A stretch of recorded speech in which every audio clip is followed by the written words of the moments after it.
Mrs. Helena returned from her 3-week trip expecting peace, not betrayal. But the moment she stepped out of the taxi, she saw her daughter Tessa and son-in-law Reuben standing at her doorway laughing loudly, as if celebrating a victory. When Helena approached, confused and tired, Tessa pointed a finger at her and shouted, "Hope you're ready to sleep under a bridge, Mom. You don't own this house anymore. We sold it." Reuben clapped his hands, laughing so hard he bent forward. $70,000 paid off. Thanks to you, mother-in-law. Finally, you're good for something. Helena simply stared, and slowly laughed back. Her laugh wasn't joy. It was sharp, cold, deliberate. She never broke eye contact. Tessa's smile faded instantly. "Why are you laughing?" she demanded. But Helena simply replied, "Why are you laughing, you fools?" She didn't raise her voice. She didn't argue. She didn't ask questions. And that terrified them more than any scream. They didn't know she already knew everything. They didn't know that every signature they forged was invalid. They didn't know their entire plan was collapsing at that very moment. And before she destroyed them, Helena wanted to explain who she truly was, and why she had stopped being weak. Helena had spent 66 years being ignored. She was the woman who cleaned, cooked, waited, apologized, and survived silently. After her husband died 18 years earlier from a sudden heart attack, she faced the world alone with her 20-year-old daughter and a mountain of debt he left behind. No insurance, no savings, just responsibility. But she fought. She worked every small job she could find, washing clothes for neighbors, cleaning office bathrooms, selling homemade food on street corners. She broke her back so Tessa could finish school and have a better life. She thought love and sacrifice would earn gratitude. She was wrong. Tessa had always been pretty, intelligent, and charming. Helena believed those qualities made a person good. But they didn't.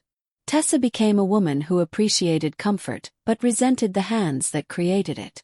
When she turned 25, she married Reuben, a man who wore expensive suits and spoke big dreams but had nothing real behind them. "He's ambitious," Tessa always insisted. Helena saw something else. Manipulation disguised as confidence. But she kept quiet. A mother shouldn't spoil her child's happiness, she was told. She swallowed her fears, hoping her daughter would see the truth on her own. She never did. Once Tessa married, the visits grew rare. At first once a month, then every 3 months, then barely on holidays. Helena stayed alone in her modest 2-bedroom home, a home she had bought brick by brick with her sweat. The house wasn't perfect, but it was hers.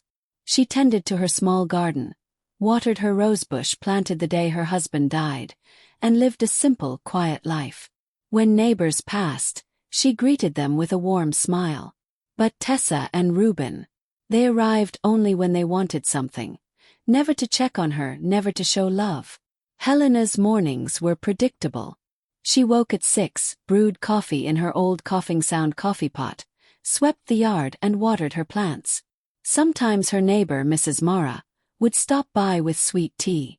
They would sit on the porch in comfortable silence, sharing the kind of peace that only widows understood. Other days, Helena didn't speak to anyone at all. Just the hum of passing cars and the flutter of her lace curtains kept her company. Yet she wasn't lonely.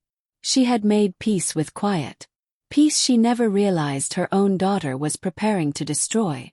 2 months before the confrontation, Tessa appeared unexpectedly.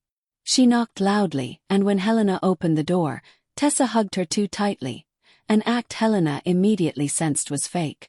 "Mom, we need to talk," she said, sitting on the sofa like she owned the place. Reuben followed behind, glued to his phone, not even greeting her. "Mom, you look sick," Tessa added softly. "You're getting older, and I'm worried." Helena frowned. She didn't feel sick. Her knees ached sometimes, yes, but she was fine. "I don't have money for doctors," she said. Reuben smirked. "That's why we're helping you." Tessa explained that they wanted her to take a full 3-week medical checkup in another city. All expenses paid. "You deserve rest, Mom. Let us do this for you," she said, acting gentle for the first time in years. Helena's eyes narrowed. When someone who ignores you brings gifts, something is wrong. But she was tired, physically and emotionally. A part of her wanted to feel loved again. Then Reuben pulled out papers filled with tiny print. "Just authorization for bank transactions," he said casually. Tessa handed her glasses. "Routine, Mom. Trust me." And Helena made her mistake. 3 days later, Helena boarded a bus for the medical trip. During the first week, she felt relieved, resting, sleeping, eating meals she didn't cook. But by the second week, something inside her felt wrong. Heaviness, fog. Doctors said she was fine. "You're healthy, Mrs. Helena," they told her. Yet she couldn't shake the feeling that something terrible was happening far away, back home. At night, she lay awake, staring at the hotel ceiling, hearing memories whisper to her. Memories of the daughter she had loved, the girl who used to hug her tightly and say she was the best mother in the world. As she stared at the ceiling, Helena remembered Tessa as a child, crying at age 5 because she wanted a princess lunchbox like the other girls. Helena worked 12-hour factory shifts, yet saved for months to buy it. When she finally surprised Tessa, the little girl hugged her and whispered, "You're the best, Mom." Helena had felt rich that day. She remembered the night Tessa fell sick with pneumonia and the doctor warned it could be fatal. She held her daughter's hand, praying non-stop. When Tessa recovered, Helena vowed to protect her always. That promise would later become her downfall. She remembered the pride she felt at Tessa's graduation. She arrived late, still wearing her cleaning uniform beneath her coat, but she clapped until her hands hurt. She believed her daughter's success was also her success. But after graduation, Tessa's behavior changed. She began dressing differently, speaking differently, looking at her mother differently. As if Helena's humble background embarrassed her. As if her rough hands and simple clothes were a stain on Tessa's new life. Invitations stopped coming. Phone calls became rare. Helena never understood when the love disappeared. Only that it had. Helena remembered the first time Reuben visited. He scanned her home with judgmental eyes, noting the cracked tiles and old furniture. He pretended to smile, but Helena saw the truth, the contempt behind his teeth. He talked about business deals that always, almost worked. Once they married, Helena sold her only gold ring to contribute to the wedding. Tessa accepted it without eye contact. "It's the least you can do, Mom," she said sharply. Helena swallowed her pain because mothers are experts at swallowing pain. And she continued loving a daughter who no longer loved her back. After the wedding, Helena became a ghost in Tessa's life. She called sometimes, but Tessa rarely answered. Reuben would call back days later, sounding bothered. "We're busy, Helena," he always said. "We can't visit." Holidays became the hardest. Helena prepared meals Tessa loved, set the table, lit candles and waited. When they came, they stayed briefly, barely eating, always checking their phones. "We have another dinner." "Mom," they'd say before leaving. Some Christmases they didn't come at all. Helena cried quietly, wondering if she had failed as a mother. But lying in that cold hotel room, memories flooding her like painful waves, Helena felt something inside her shift. A small voice whispered, "Go home. Now." She tried calling Tessa, but her daughter ignored her. She tried calling Reuben. He didn't answer either. Fear crawled up her spine. She packed immediately and bought the first bus ticket home. During the long ride, her hands shook as she tried calling again and again. No response. She pressed her forehead against the bus window, whispering, "Lord, don't let anything be wrong." But her heart already knew it was too late. The journey felt endless, as if every stop stole minutes from her life. Helena stared at passing fields and buildings without seeing anything. Her mind replayed every moment she had ignored red flags. Tessa's sudden concern. Reuben's fake politeness. The rushed papers. It all made sense now. They had planned something. She felt her chest tighten as she dialed their numbers again. Nothing. When the bus finally arrived at her town, the sky was heavy with clouds. She stepped into the humid evening, grabbed a taxi, and whispered her address with trembling lips. As the taxi turned onto her street, Helena saw it. Tessa's car parked in front of her house. Her heart stopped. Tessa and Ruben stood at the front door, laughing loudly. Laughing at her. She paid the driver and stepped onto the pavement, legs weak. Tessa leaned toward Ruben, whispering something that made him burst into cruel laughter.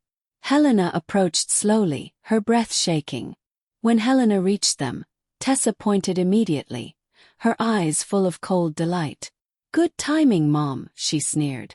"You won't need keys anymore. You don't own this place." Ruben clapped. "We sold your little house. $70,000. Paid off our debt. You finally did something useful." Helena stared at them quietly, feeling something inside her harden.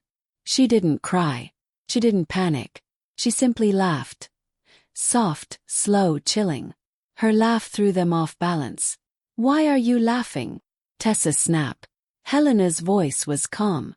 "Why are you laughing, you fools?" And that was when she knew she was no longer the victim. She had already spoken to Attorney Victor. She already knew the house was still hers. Everything they signed was forged garbage. Their destruction had already begun. They just didn't know it yet. 3 days earlier, while still at the hotel, Helena received a call from a number she didn't recognize. It was Mrs. Mara, her old neighbor. "Helena, something terrible is happening," she said. She explained how she'd seen strangers carrying furniture out of Helena's house and a sold sign at the front. "Your daughter is involved," she warned. "You need help."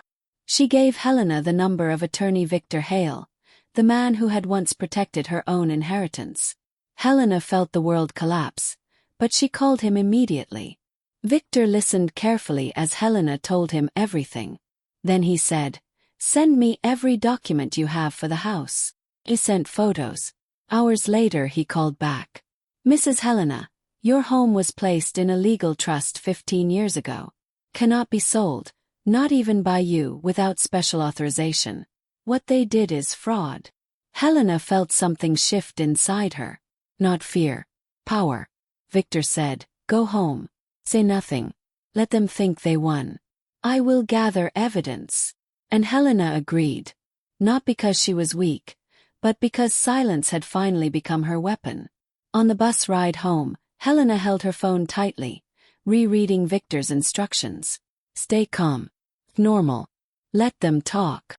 She practiced her face in the window's reflection, smoothing the anger from her features. She forced her voice steady. She had cried enough in her life. This time she would not shed a single tear for people who had planned her destruction.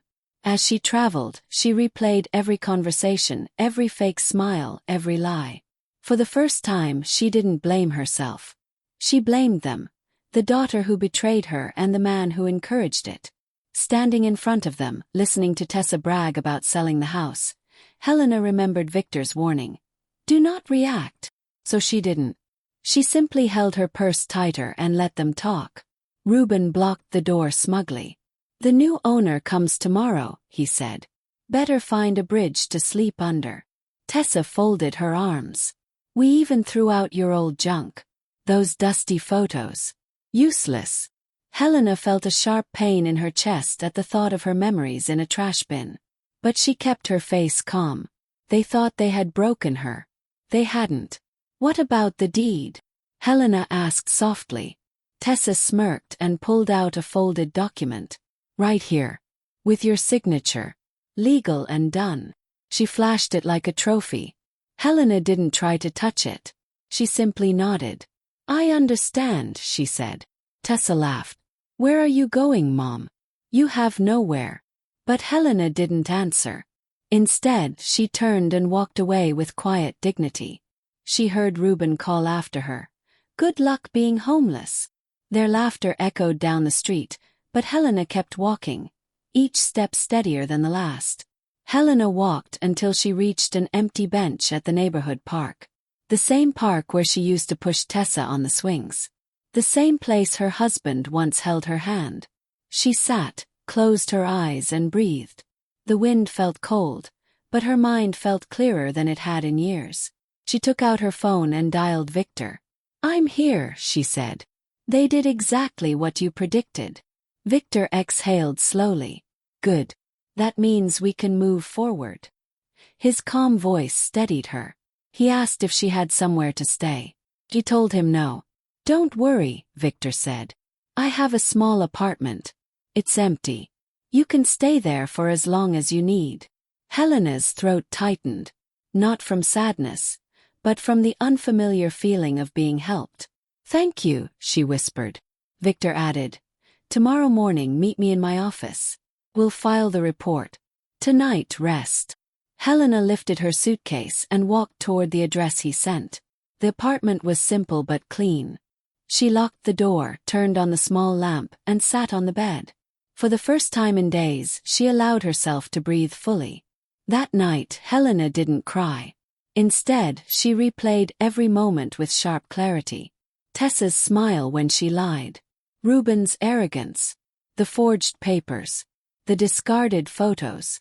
Instead of feeling broken, Helena felt a fire ignite inside her chest, a fire that had been dormant for decades. She whispered to herself. Enough. She wasn't weak. She wasn't helpless. She wasn't invisible. She was a woman who had survived hardship all her life. Betrayal would not destroy her. It would sharpen her. And tomorrow, she would begin the process of reclaiming everything that was hers. The next morning, Helena arrived at Victor's office early. He greeted her warmly, offering her tea. Mrs. Helena, I have everything, he said. I retrieved the sale contract, the bank transaction, and a copy of the forged deed. Your daughter and her husband signed your name with tracing paper. Very sloppy work. Helena's heart twisted at the thought. So what happens now, she asked. Victor leaned forward. We file for fraud, forgery, theft, and illegal eviction. They could face jail time. Helena didn't smile, but she felt justice stirring. Do it, she said quietly. Victor laid the papers out on his desk. This is their contract, he explained. This is your real signature. This is their forgery. Helena stared at the two signatures, the one she had written years ago with love and hope, and the fake one they used to betray her. Victor continued. We also have security camera footage from your street showing them entering and removing belongings. And a witness, your neighbor Mrs. Mara. Helena blinked rapidly. She hadn't realized how many people were willing to help her. You're not alone, Victor said gently. You never were. Together they went to the police station. Helena held her head high as she signed the fraud report. The officer looked at her with sympathy. Ma'am, this is a serious case. We'll summon them. Helena nodded. Afterwards, Victor asked, Are you ready for what comes next? She drew a deep breath. I've been ready for years. As they left the station, Helena felt lighter. Not because her problems were gone, but because she was finally fighting back. She wasn't just a mother anymore. She was a survivor demanding justice. 2 days later, Tessa and Ruben received the police summons. They hadn't expected it. Ruben stormed into the house, waving the paper. What is this? Fraud. Forgery. Theft. Is she insane? Tessa panicked. She can't do this. We sold it legally. Ruben yelled. Then why is the signature being questioned? Their confidence crumbled. For the first time, fear seeped into their voices. Tessa whispered. Do you think she knows everything? Ruben didn't answer. His silence was enough. The victory they had celebrated was dissolving rapidly. A week later, Tessa called Helena for the first time in months. Mom, we need to talk, she said with a forced sweetness. Helena replied calmly. Talk to my lawyer. Tessa's voice cracked. Mom, please. Helena ended the call. She owed Tessa nothing anymore. She owed Ruben even less. That evening, Ruben sent text after text, calling her ungrateful, dramatic, and cruel. Helena read every message, then blocked him without hesitation. For the first time in her life, she felt completely free. Police officers visited the house. They questioned neighbors. They reviewed the security footage. They saw Tessa removing furniture. They saw Ruben signing documents at the bank. They saw the forged signature. every piece of evidence stacked against them. Meanwhile, Helena stayed in Victor's apartment, watering the small plant by the window, cooking meals and waiting patiently. She wasn't anxious. She wasn't afraid. She simply waited, knowing justice was slow but certain. The man who had bought her house also came forward. He was confused and angry. "They showed me documents," he told the police. "They said it was legitimate." Helena felt sympathy for him, but Victor handled the matter. "You'll get your money back," he assured the man. "They committed the fraud, not you." The buyer nodded. "Good. Because I want them punished." Helena realized she wasn't the only victim. They had lied to many. A month later, the case was ready for court. Helena sat beside Victor, hands clasped. Tessa and Reuben entered looking pale. Tessa avoided her mother's eyes. Reuben looked angry but scared. The judge reviewed the documents, the signatures, the footage, and the testimonies. Tessa trembled. Reuben swallowed hard. The courtroom was silent except for the flipping of papers and the judge's stern voice. The judge finally spoke. "This house was never legally sold. The defendants committed fraud, forgery, and attempted illegal eviction." Tessa gasped. Reuben's mouth fell open. "Therefore," the judge continued, "the property returns to Mrs. Helena. The defendants will face fines, restitution, and possible jail time." Tessa burst into tears. Reuben shook his head violently. Helena sat still, breathing deeply. Justice wasn't loud. It was quiet, firm, and final. Outside the courtroom, Tessa approached Helena with trembling hands. "Mom, please. I didn't mean." Helena stepped back. "No," she said gently. "You meant every word, every action. And now you must face the consequences." Tessa cried harder. "I'm your daughter." Helena shook her head. "Daughters don't destroy their mothers." She turned and walked away, leaving Tessa sobbing on the courthouse steps. Helena returned to her house with Victor. Workers were already removing the sold sign. Inside, the rooms were empty, but they were hers again. She touched the walls, remembering every year she had spent there. Victor asked, "Do you want help restoring the place?" Helena smiled softly. "I'll rebuild it myself. Like I rebuilt my life." Neighbors came to greet her. Mrs. Mara hugged her tightly. "I'm proud of you," she whispered.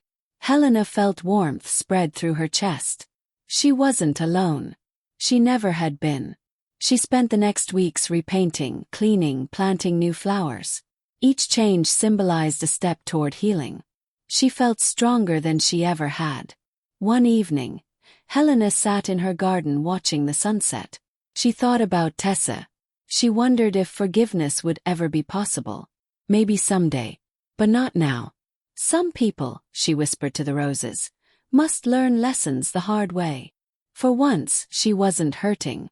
She was at peace. Helena locked her door that night, not out of fear, but out of ownership. The house was hers, legally, emotionally, spiritually. She lay in bed and smiled. She had survived betrayal, loneliness, and deceit. And she had won without shouting, fighting, or begging. She had used silence and truth as weapons. And now, for the first time in decades, Mrs. Helena slept soundly, knowing she would never again let anyone treat her like she was invisible.